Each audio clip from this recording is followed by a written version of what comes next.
रामकृष्ण हरी काका. रामकृष्ण हरी. काय नाव आहे तुमचं? रामकृष्ण श्रीधर पुरकर. अरे वा, कुठून आले तुम्ही? मी नस्तनपूर परझाडी, तालुका नांदगाव. काय होत होतं तुम्हाला?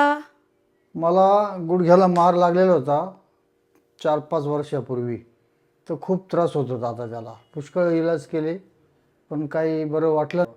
इकडे आता 23 तारखेला आलो होतो. पहिल्या वेळेला ते केलं, त्याच्यानंतर आता दुसऱ्या वेळेला आलो तर मला बराचसा फरक पडलेला आहे. जे आता त्रास कमी झाला. गुडघा जे वाकत नव्हता आधी तो वाकायला लागला, चालायला त्रास कमी व्हायला लागला. तुम्हाला आमची सर्व्हिस कशी वाटली? तुमची सर्व्हिस मला एकदम मस्त वाटली. सगळी मालिश वगैरे करून सगळ्या ठिकाणी बरं वाटतंय. हो. ओके, धन्यवाद. जय महाराष्ट्र. जय महाराष्ट्र.